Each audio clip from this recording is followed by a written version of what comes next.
All right, so third edition is coming out, I believe the 8th of September. And so, yeah, there's some news about this. I was going to do this a couple days ago, but I just couldn't get to it. And so, third edition, they're talking about a few things. I thought it was going to be a while. The way that they were talking about it, the way that this third edition rules update part one came out August 25th. I said, okay, part one, they're probably going to do an update maybe twice a month, and they're going to have at least four parts. So I figured it was 2 months away from August 25th.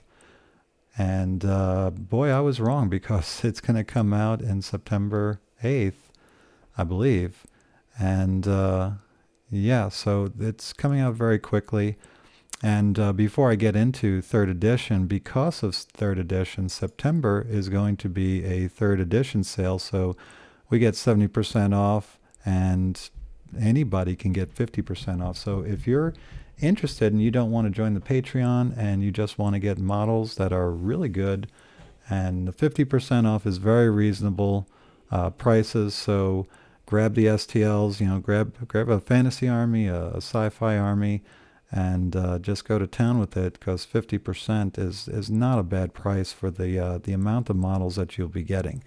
For the tier two, I'm definitely going to get the rest of the Empire models that I missed, that came out before I joined, and I'm considering getting at least another army. Maybe some of the terrain that I missed for Ratmen and Jackals, but yeah, definitely considering getting more uh, because of the 70%. Anyway, getting back to the third edition rules, what they got into in these, they're talking about flamethrowers are going from 6 attacks to 1 attack blast 3, and they're going to hit on 2s. So flamethrowers, they're basically going to give a damage to 3 units right off the bat. So yeah, they're trying to make each weapon more unique instead of just, hey, let's throw as many attacks as possible at everything. Furious is not going to give +1 attack on the charge, but instead, if you roll a 6, you're going to get extra hits. There's already rules that are like this, so I don't know how people are going to react to this Furious. Maybe they'll change the name or something, but I wasn't sure about this one. Lances make a little bit more sense to me, because instead of just an automatic hit, you're now going to get plus AP2. So when you're charging, that's when it's more likely to do damage rather than just give you an extra hit. I think this is going to make them better. I could be wrong. I guess it depends on how skilled your charging unit is, but most cavalry that have lances will have a quality of 4. So you're gonna get a 50% chance to hit, and then when you hit, you get a +2 armor piercing. That's pretty good. Poison, I actually like the new rule. Instead of multiplying the hits by 3 when you roll sixes, instead, you force opponents to re-roll sixes when defending. Now, poison's going to be very, very effective against low-quality troops. Those regular troops that roll fives or sixes already. So even if they have a 5 defense, if they roll a 6 while defending, they got to re-roll them, and they're probably going to fail that.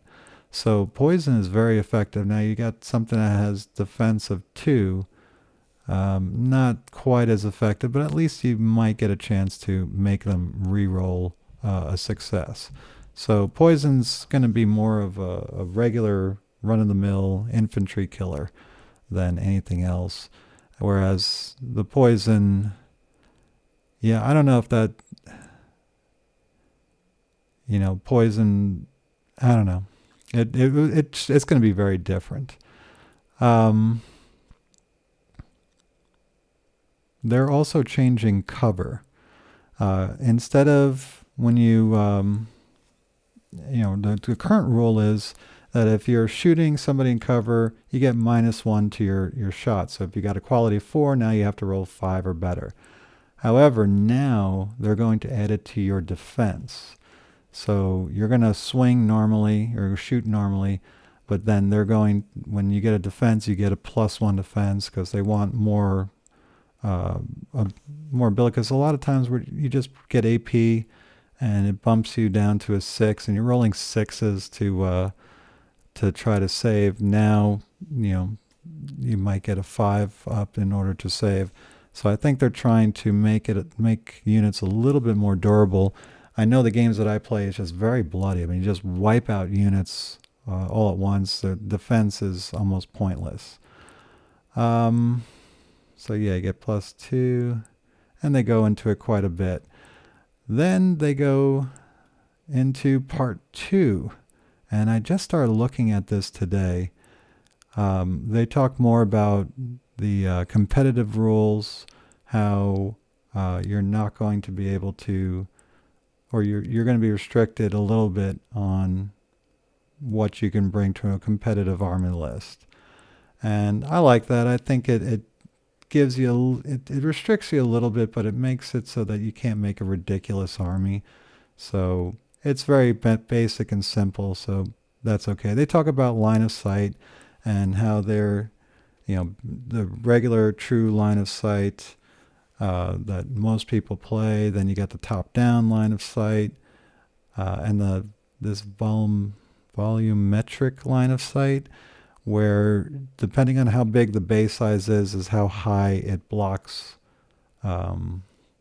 sight. Maybe I'm just wrong about this, but I think it's just better that if you have somebody in the way, unless they totally block line of sight, you just give the other side cover and just take your shot. So I don't know. It makes it a little fiddly when you got units stacked up behind each other, especially in fantasy where you got melee units running out ahead and you got your shooters behind. They don't have as many shots because there's so many battles going on in front of them. Let's see.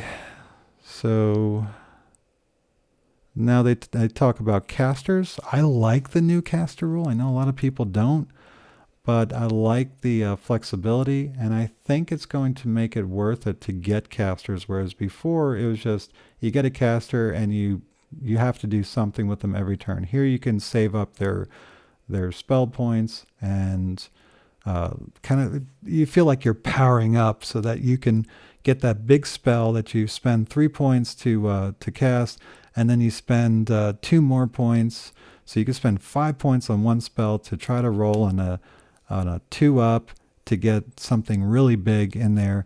I think it feels more like Ryuken, that you're powering up and then you shoot the the spell, whatever you're trying to cast. So I think it looks good. It'd be interesting to see in practice. I know psychers and mages are a little lackluster to me right now in version 2, so I'm looking forward to this in version 3. And I think it's going to be it's going to be a game within a game, because if you're within 18 inches with your wizard, you can try to mess them up by spending your points to make it more difficult of a roll. So if somebody's trying to cast a spell, all the spells start at 4-up, and you could spend 2 points to make them only be successful on a 6. So yeah, that sounds pretty cool. They're cleaning up some more rules. I like this idea of the musicians giving a +1 movement. It was weird that the banners and the musicians gave +1 to morale tests. Musicians now have their own niche. Removing attack spreading from skirmish games.